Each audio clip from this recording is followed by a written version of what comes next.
आइए अब देखते हैं भिन्नों का दशमलव प्रसार, मतलब शांत और अशांत देखना है। देखिए अब शांत और अशांत ही कब होगा, आपको पता होगा है ना। जो बटम होता है अंश और हर के रूप में होता है, अंश और हर के रूप में होता है। हमें अंश से कोई मतलब नहीं है, अंश से कोई मतलब नहीं, हमको मतलब है तो हर से है। हर में अगर हम कहें कि हर में 5 या 2 आ जाए तो शांत होगा, या हर में केवल 2 आ जाए फिर भी शांत होगा, या केवल 5 आ जाए फिर भी शांत होगा, या 2 या 5 आ जाए फिर भी शांत होगा। ये केवल अगर इस टाइप का हर में अगर तोड़ने से ऐसा आता है तब जो है ना शांत कहलाएगा। अगर नहीं आता, इसके बाद कोई अन्य संख्या आता है तो अशांत कहलाएगा। ठीक है ना। कैसे पता करें कि अशांत होगा कि अशांत होगा, चलिए आइए देख लेते हैं। तो नीचे देखो क्या दिया गया है। हम क्या बोले हैं, ऊपर से हमको कोई मतलब नहीं, मतलब हमको नीचे से है। तो पहले 8 को तोड़ो, कैसे टूटेगा, 2 बार में 4 टूटेगा, 2 बार से फिर 2 टूटेगा, फिर 2 से 2 टूटेगा। अब देखो इसको गुणनखंड करके लिख दो, 2 गुने 2। अब ध्यान से देखना यहाँ पर है ना। हमने क्या कहा था कि अगर केवल 2 रहता है हर में तो शांत कहलाएगा। अब ध्यान से देखो यहाँ पर क्या आया है, केवल 2 आ गया है ना। तो क्या कहला जाएगा, शांत, केवल शांत कहलाएगा। इसी तरह से अगर हम 20 में इसको देखा जाए तो हम इसको लिख देते हैं जैसे है वैसे, अंश को लिख दो, कोई मतलब नहीं अंश से हमको है, ठीक है ना। हाँ, अंश से हमको कोई मतलब ही नहीं है, मतलब है तो हर से है। तो हर को क्या करना है, अब तोड़ो 20 को। चलो 20 को हम तोड़ते हैं 2 से 10 बार में, 2 से फिर 5 से, है ना, 1 बार में। अब यहाँ पर देखा जाए तो कितना आ गया है, 2 गुने 5। अब हमने क्या कहा था कि अगर हर में 2 भी आता है 5 भी आता है तो पर भी क्या कहलाएगा, शांत कहलाएगा। ठीक है ना, शांत कहलाएगा। अब इसके बाद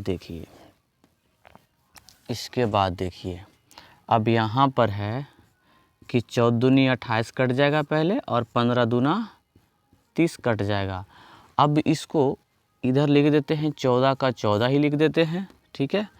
अब इसको कटाना है तो देखो हम 3 गुने 5 कर देते हैं, 3 पंजे 15 कट जाता है। अब यहाँ पर हर में देखो क्या आ गया है ना, 2 के अलावे आ गया। यहाँ पर हमने क्या कहा, 5 और 2 ही रहना चाहिए हर में। अगर इसके बाद कोई अन्य संख्या आता है तो वो अशांत कहलाएगा, अशांत कहलाएगा। ठीक है।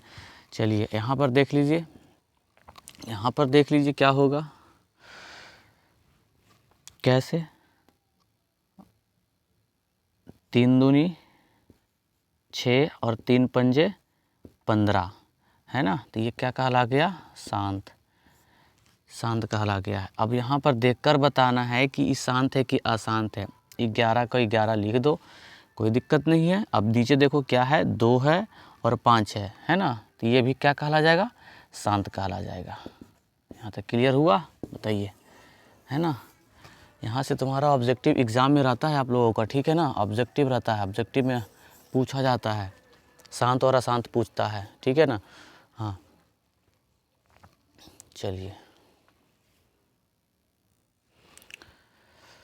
आइए, एक हमने प्रश्न दिया है कि 140 के अभाज्य गुणनखंड के, है ना, अभाज्य गुणनखंड में 2 का अधिकतम घात बताना है। अब कैसे पता चलेगा कि 2 का अधिकतम घात कितना है ना। तब पता करने के लिए हमें इसको तोड़ना पड़ेगा। तो पहले इसको तोड़िए, ठीक है ना। कैसे टूटेगा, तोड़ने के लिए इस प्रकार का प्रयोग कीजिए। 2 से लगाएंगे 70 बार में, फिर 2 से लगेगा 35 बार, और 5 से लगा दो, 7 पचे 35 होता है, फिर 7 से लगा दो, 1 बार में कट जाता है। ठीक है ना। अब इसमें से क्या पूछा है कि 2 का अधिकतम घात कितना है, मतलब 2 जो है ना कितना बार आया है। अब इसमें से देख लीजिए कितना बार आया है। तो जितना बार आया होगा आंसर वही हो जाएगा। अब गिन लीजिए 1 2 कितना बार आ गया है, 2 बार, यही आंसर हो गया है। ठीक है। अब इसी तरह से आप जो है ना एक हम प्रश्न दे देते हैं, चलिए, कि 1440 का 2 का अधिकतम घात बताइए। अधिकतम घात क्या होगा? चलिए अब इसको बताइए, 1440 का 2 का अधिकतम घात क्या होगा? 2 का अधिकतम घात क्या होगा? तो इसको भी वैसा ही तोड़ लीजिए ना। चलिए पता कर लेते हैं कितना अधिकतम घात होता है। 2 से करेंगे 720, फिर 2 से तोड़ेंगे कितना बार में, तो 360, फिर 2 से तोड़ सकते हैं, 2 से टूटेगा 180 बार में, फिर 2 से टूटेगा 180 90 बार में, फिर 2 से टूटेगा 45 बार में, फिर 2 से तो नहीं टूटेगा, 5 से होगा 5 45, फिर 9 से तोड़ दो 1 बार में। या तो फिर हो सकता है ना 3 5 15 भी तो कटा सकते हैं, या 15 3 45, फिर 3 से लगा दो, 3 5 15, फिर 5 से 1 बार में। अब इसमें से ध्यान पूछा गया कि 2 का अधिकतम घात कितना है, तो आंसर में बताना है कि 2 का अधिकतम घात कितना है, बताइए। अब काउंट कर लीजिए कितना बार आया 2, 1 2 3 4 5, 5 आंसर हो जाएगा इसका। ठीक है। अब हम एक प्रश्न देकर जाते हैं जो आप लोगों को कमेंट में ज़रूर बताना है ना, बताइएगा। चलो इसको हम HW के नाम से दे देते हैं, इसको बनाइएगा ज़रूर।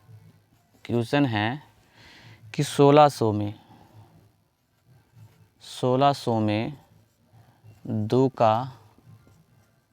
2 का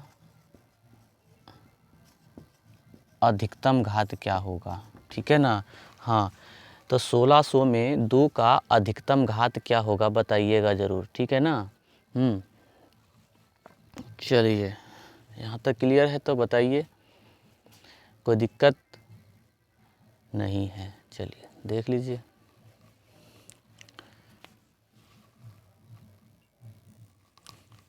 आइए इसके बाद बताना है एलसीएम और एचसीएफ।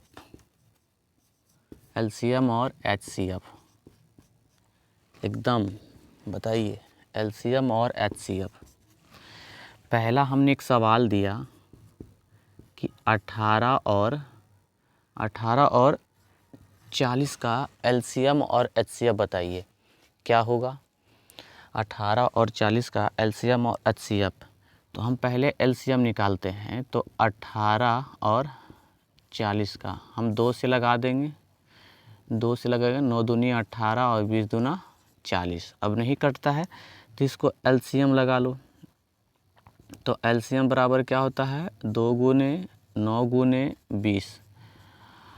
अब 9 दूनी 18, 18 दूनी 36, मतलब 360। अब कहा गया है एचसीएफ बताने के लिए। तो एचसीएफ हम कैसे बताएंगे, देखो एलसीएम के लिए जो है ना अधिकतम मान लेना है, और एलसीएम के लिए अधिकतम मान और एचसीएफ के लिए न्यूनतम मान। न्यूनतम मतलब जो सबसे कम होता है उसी को लेना है। सबसे कम इसमें क्या है, सबसे कम कौन सी संख्या है, तो सबसे कम कौन हो जाएगा, 2। तो यही हमारा एचसीएफ हो जाएगा। अब देखो, अब इसको बताना है जो हमने एलसीएम निकाला है और जो एचसीएफ निकाले हैं उन दोनों का मान बराबर है या नहीं है। तो कैसे करेंगे, तो इसको हम ए मान लेते हैं और इसको बी मान लेते हैं। ठीक है ना, ऐसा हम मान लेते हैं। चलिए तो लिखेंगे एलसीएम बराबर होता है एचसीएफ। कैसे होगा, तो एलसीएम कितना आया है देख लीजिए, है ना। एलसीएम कितना है, एलसीएम जो आया है 360 और एचसीएफ कितना है, 2 है। तो इसके लिए एक फार्मूला आता है, हम कहेंगे A गुने B बराबर LCM गुने HCF होता है, ठीक है। हाँ, तो A का मान हमने कितना माना है 18 गुने B का मान 40 है बराबर LCM का मान 360 गुने HCF का मान 202 है। अब इसको गुना कर दीजिए। 18 चौका कितना होता है 72, 18 चौका 72, जीरो बैठा दो, 36 दूना होता है 72, इसीलिए, है ना। देखिए दोनों तरफ बराबर हो गया है, यही साबित करने के लिए कहा गया था। क्लियर है ना। चलिए आगे देखते हैं हम लोग। चलिए अब इसके आगे देखते हैं। इसका कुछ फार्मूला बनता है, हम फार्मूला बना देते हैं पहले, उसके बाद बताएंगे आप लोग को, ठीक है। वीडियो को लाइक ज़रूर कीजिएगा और वीडियो अच्छा लगे तो शेयर भी ज़रूर कीजिएगा, है ना। हाँ चलिए, इसका कुछ फार्मूला है, कुछ फार्मूला है कि A गुने B बराबर LCM गुने होता है HCF। उसके बाद है, पहला हो गया, दूसरा है A बराबर LCM गुने HCF बटा के 2। तीसरा है B बराबर LCM गुने HCF बटा का 2। चौथा है LCM बराबर A गुने B बटा में होता है HCF। पाँचवा है HCF बराबर होता है A गुने B बटा का होता है LCM। ये हो गया है फार्मूला कुछ, ठीक है ना। इससे कुछ संबंधित फार्मूला था, हमने लिख दिया है। अब इसके आधार पर हम लोग प्रश्न को अब देखेंगे। तो एक प्रश्न ले लेते हैं। पहला कहा है कि 96, कहते हैं कि यदि 96 120 का LCM तथा HCF ज्ञात करे। क्या कहा गया है कि यदि 96 और 120 का LCM और HCF ज्ञात करने के लिए, तो LCM हम लोग बचपन से पढ़ते आ रहे हैं। LCM निकालने का तरीका यही होता है कि 96 120 2 से लगा देंगे, कितना बार में हो जाएगा,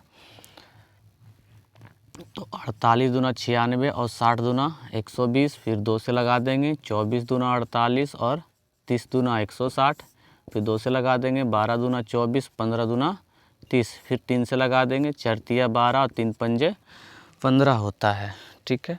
तो इसको लिए लिख देंगे LCM बराबर कितना है 2 गुने 2 गुने 2 गुने 3 गुने 4 गुने 5, 2 दूनी 4, 4 दूनी 8, 8 तिया 24, 24 बच्चे कितना हो जाएगा 24 बच्चे, पंचों का 20, 5 दूना 10, 2 12, 120 होता है, 12 पच्चे 60, 12 पच्चे 60 होगा, गलती नहीं किए हैं, हो जाता। पंचों का 20, बीतिया 60, 6 दूनी 12, 12 दूनी 24, 24 दूना 48, मतलब 480 480। अब निकालना है HCF। तो HCF निकालने के लिए हम कहेंगे चूँकि HCF बराबर, अब देखो हम यहाँ पर इस फार्मूला का यूज़ काहे कर रहे हैं, काहे कि हमको LCM पता है। अगर हमको HCF पता होता तो इसको प्रयोग करते, ठीक है, लेकिन हमको LCM पता है, LCM, तो LCM के लिए हम इस फार्मूला का यूज़ करेंगे, इस फार्मूला का, ठीक है ना। चलो, तो HCF बराबर क्या करेंगे, A गुने B बटा में होता है LCM। तो अब देखो यहाँ ध्यान से कि A का मान, देखो हम इसको A मान लेते हैं और इसको B मान लेते हैं। तो A का मान कितना दिया गया है 96 गुने B का मान 120 बटा में, अब इसको एलसीएम है, तो एलसीएम कितना आया है 480। अब देखो 0 से 0 कटा देते हैं, 12 चौका 48, 24 चौका होता है 96, 24 चौका होता है 96, तो कितना आ गया है 24 कहेंगे हम। इसीलिए HCF बराबर कितना आ गया है 24 आंसर। चलिए अब क्लियर हो गया है यहाँ तक, बताइए फिर यहाँ तक क्लियर है तो ठीक है। यहाँ तक क्लियर है तो अगर आप लोगों को वीडियो अच्छा लगेगा तो कमेंट ज़रूर करके बताइएगा कि वीडियो कैसा लगा, है ना। और अच्छा लगा है तो लाइक ज़रूर कीजिएगा और कमेंट में ज़रूर बताइएगा कि वीडियो कैसा था। और बढ़िया लगा है तो कहिएगा कि अच्छा था और इस पर बढ़िया बनाइए, तो और बढ़िया बनाएंगे हम।